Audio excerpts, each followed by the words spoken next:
Good morning, students. I, Professor Arvind Mudebihar from Department of Mechanical Engineering, welcome you to the subject Design of Machine Elements 1. In today's video, we are going to study about the stress concentration. So, what is the stress concentration?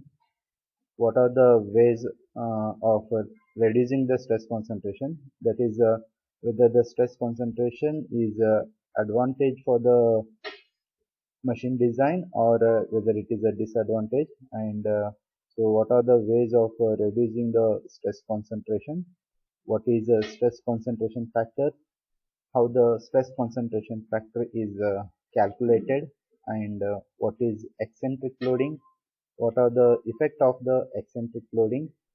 So these are the few topics which we are going to study in this today's video. So let us start with the stress concentration. In developing a machine component, okay, we cannot use a machine which is having a uniform cross section. We cannot have a machine element always which is having a uniform cross section. So there is a requirement or there is a need of change in the cross section of the element, and this cross section may be very instant or abrupt change in the cross section. So because of this, there will be accumulation of the stresses at the region. So in developing a machine element, it is impossible to avoid the changes in the cross section.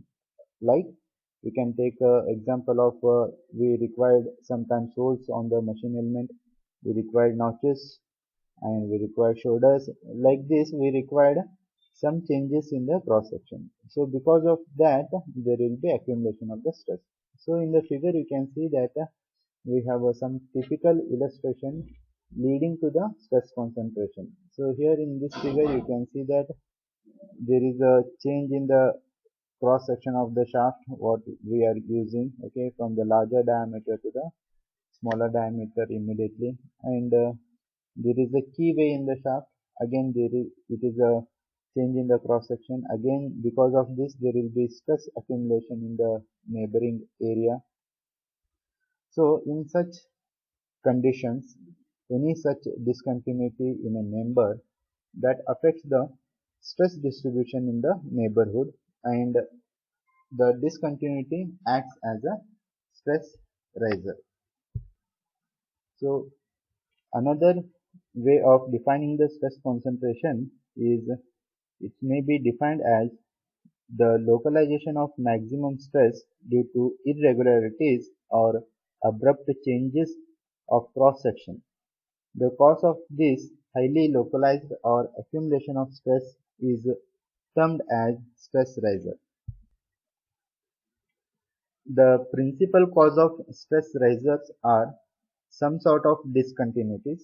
They are, we can classify it as the first one as geometric discontinuities such as holes, notches, fillets, grooves, shoulders, keyways, threads, internal defects such as cracks, voids, and non-metallic inclusions in the component. And the stress concentration also rises because of the load discontinuities, and it may be also because of the material discontinuities. So these are the three ways of stress concentration. Okay, so we consider these are stress risers. One is geometric discontinuity, one is load discontinuity, and one is a material discontinuity. Next, let us see some methods of reducing stress concentration. Since fatigue failures almost invariably originate at stress risers, the matter of minimizing stress concentration is utmost importance. A clear concept of stress concentration helps the designer to identify the stress risers and thereby taking the necessary steps to minimize the stress concentration. The following are some of methods used to minimize the stress concentration. So in figure A, we consider this as a bad design since there is a abrupt change in the cross section, or there is a instant change in the cross section, and because of this there is a stress accumulation. So this figure we consider it as a preferred design since the cross section is varies uniformly. Okay, there is no instant or abrupt change in the cross section. So when a plate having shoulders like sharp corners as shown in this figure is loaded axially, so when it is loaded axially, the stress gets accumulated near the shoulders. So here the stresses will be accumulated near the shoulders, and this leads to stress concentration. Hence we consider this as a bad design. So this can be reduced by providing fillets, that is round corners. So these are called as a round corners. So instead of this sharp corners, if we use this round corners, so there will be a flow around the corner. So it will make the low stress concentration in the region. So this design we consider it as a good design. Next, in the figure B, we can see there is a notch in the plate. So when we have a single notch in the plate, there is a more accumulation of the stress around the region. So this we consider it as a bad design.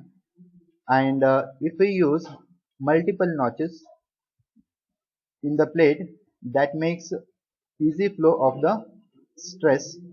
So force flow around a number of small notches, that makes low stress concentration. So when a plate consisting U notch, okay, as shown in figure, and when it is loaded axially, the stress get accumulated near the change in the cross section, that is near the notch, and hence it is a bad design. By providing two or more notches around this notch, that is additional notches, by providing additional notches, the crowding of force flow lines near this notch, okay, can be reduced. So this we consider as a good design. So this is one method of reducing the stress concentration. So in this figure you can see, this is one more example. There is a wide projection of the element. So because of this there will be accumulation of the stresses when it is subjected to the axial loading. So this can be avoided by narrow projection, which makes a low stress concentration when it is subjected to the axial loading. Next, we can have one more example of this sharp corner. So we already studied that when this type of component is subjected to axial loading, there will be accumulation of the stresses at the corners. So again this can be avoided by relieving the grooves.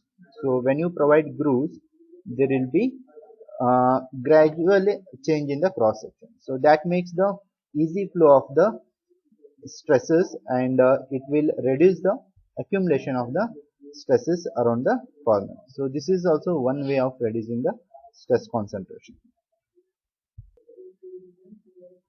So next we can have a question.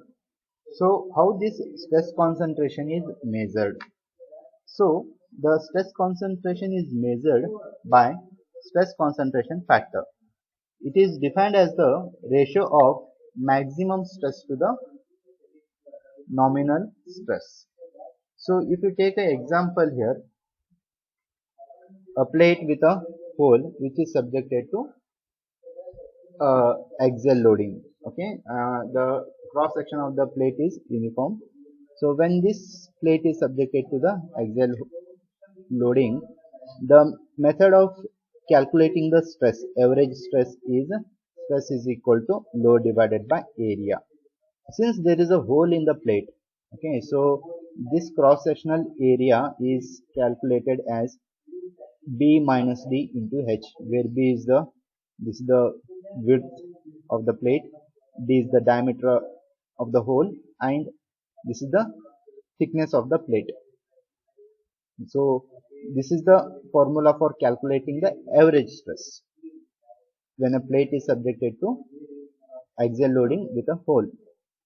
So since there is a stress riser, this hole we consider it as a stress riser, and because of this there will be accumulation of stress around the hole. So now we have to calculate the stress concentration factor, that is measurement of the stress concentration. So according to the definition, it is defined as a ratio of maximum stress to the nominal stress. So here we have maximum stress, and this average stress is known as the nominal stress. So this is the stress concentration factor. So maximum stress divided by average stress will give us the stress concentration. So this is the way for calculating the stress concentration factor when it is subjected to axial loading. Next, let us consider one more example. Okay, here the stress concentration for a plate with a fillet. So this is a plate with a fillet is considered, which is subjected to the axial loading.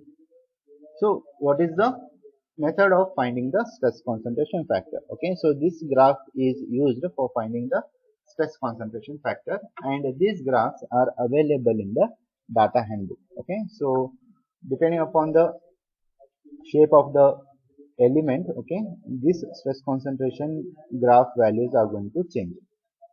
So here on the x-axis we have radius to height ratio, that is small r by small h. So in the figure you have to look what is small r, this fillet radius is small r. What is h, small h, this is the small h, the smaller width. So this is the ratio in the x-axis. What you have in the y-axis, you have stress concentration value on the y-axis. So what are these lines? The blue lines what you are seeing, the curved lines. So these are nothing but the ratio of capital H by small h.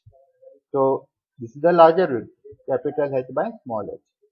So these values will be known to us. We have to calculate this capital H by small h. We have to calculate this small r by small h. So whatever the value you will get, according to that you will get some point on this graph.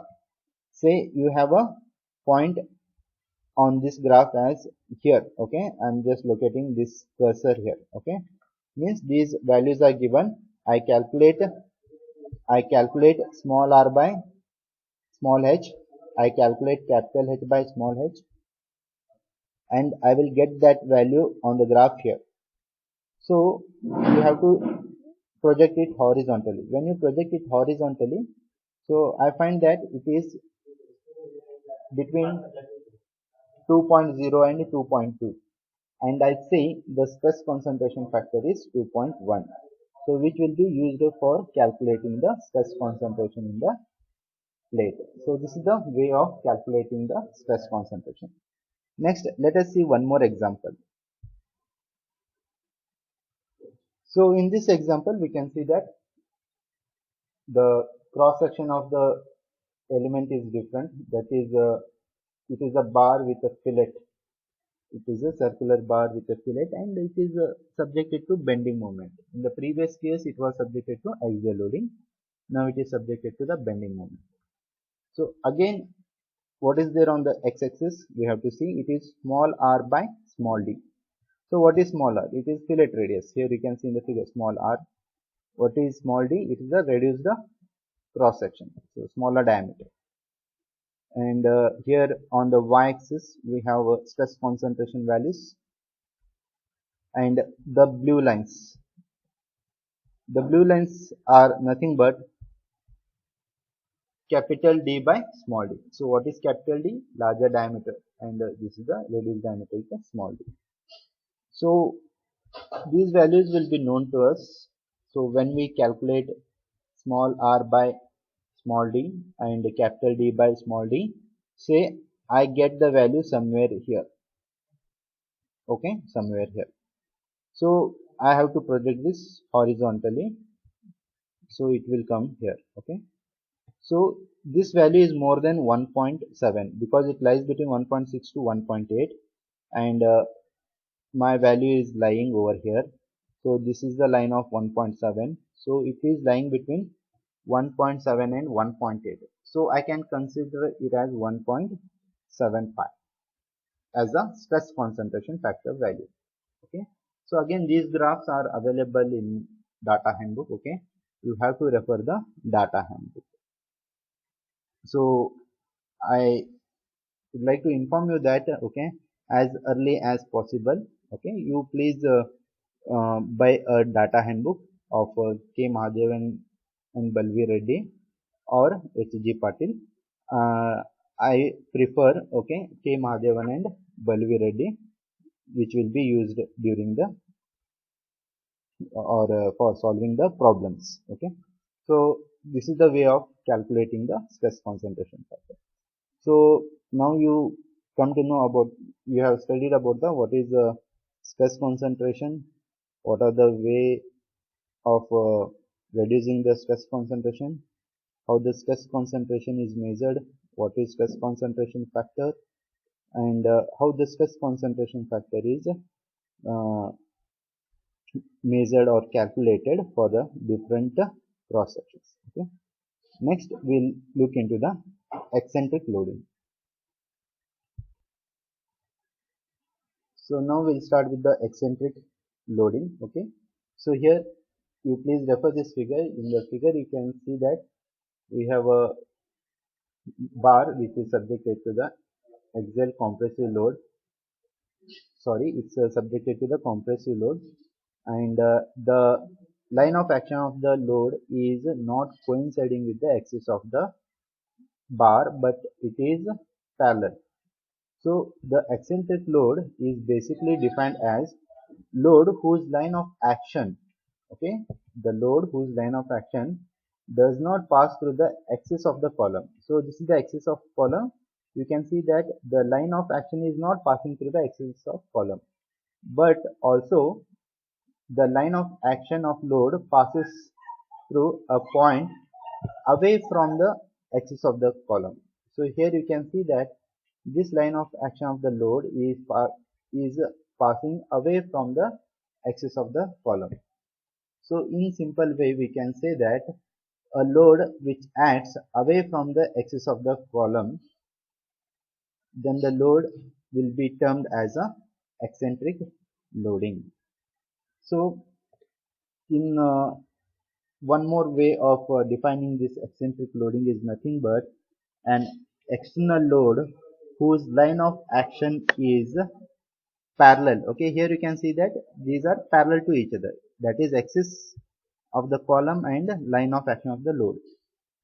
So load whose line of action is parallel but does not coincide with the centroidal axis of the machine component, such a load is called as the eccentric loading.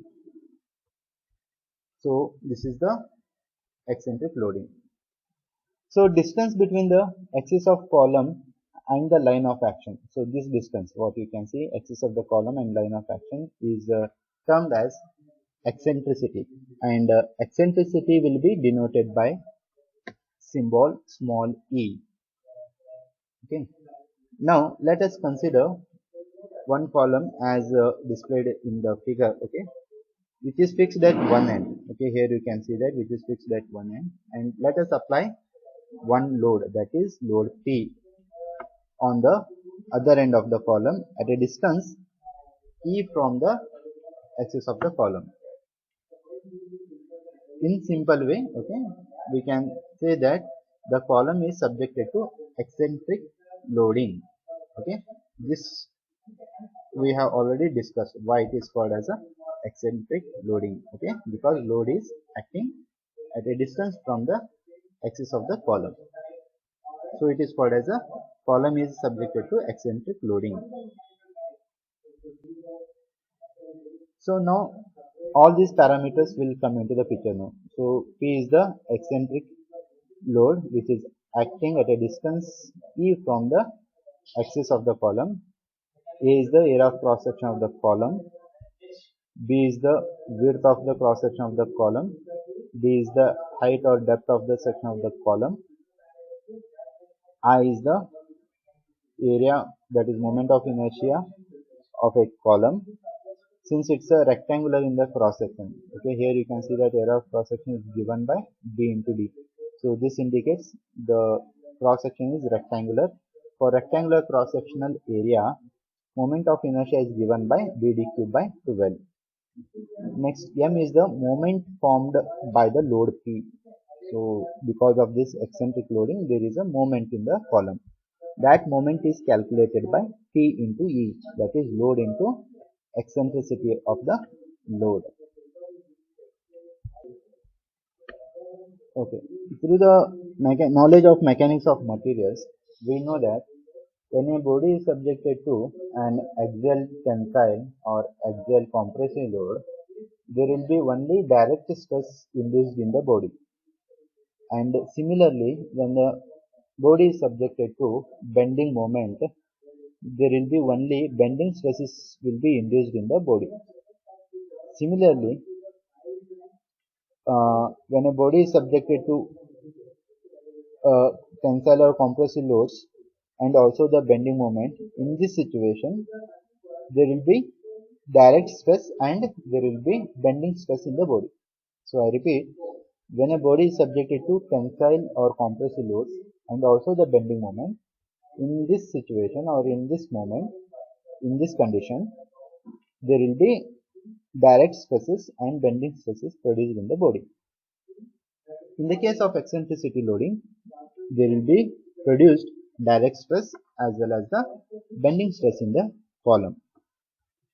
As load P acting over the column in downward direction and the other end of the column is fixed, hence there will be direct compressive stress is induced in the column. That is because of the direction of the load. Since the load is acting downward direction and one end of the column is fixed, it produces the direct compressive stress in the column. So there is a direct stress. So how the direct stress is calculated? Direct stress developed in the column is equal to applied compressive load divided by area of the cross section. That is, direct stress is equal to load divided by area. So what is the area? Since the column is a rectangular cross section, so we already defined area as B into D. So direct stress induced is a compressive in the nature. Okay, and there will be also a bending stress induced due to this eccentric loading. Why? Here you can see that there will be development of bending moment too because of eccentric loading P, since it acts at a distance E from the axis of the column, and bending moment is formulated as M is equal to load into eccentricity. Here you can see that because of this distance, okay, there is a bending moment induced. We know that bending moment is induced because of load into the distance. Okay, the same theory is applied over here. Bending moment will be induced in the column because of the eccentricity E, distance E. Therefore, the bending moment is formulated as M is equal to P into E. So due to this bending moment, there will be developed bending stresses too in the column. So bending stresses is calculated by this. We know that sigma B is equal to M divided by I into Y, where Y is the distance of the point from neutral axis where bending stress is to be determined. So what we can conclude here, when a column or the element is subjected to eccentric loading, the stresses produced will be the sum of the direct stress, that is sum of the direct stress sigma D and bending stress sigma B will give us the stress induced due to the eccentric loading in the element. So this is all about the eccentric loading. So in this video we studied about what is stress concentration, whether it is advantage or disadvantage. We studied that is if it is a disadvantage, what are the ways of reducing stress concentration factor or stress concentration, how it is measured, what is stress concentration factor, what are the way of calculating the stress concentration factor. Next, what is eccentricity, what kind of stress is induced in the eccentricity, and how it is calculated. So this is all about this video. In the next video we'll try to solve some basics problem related to the design of machine elements 1. Thank you.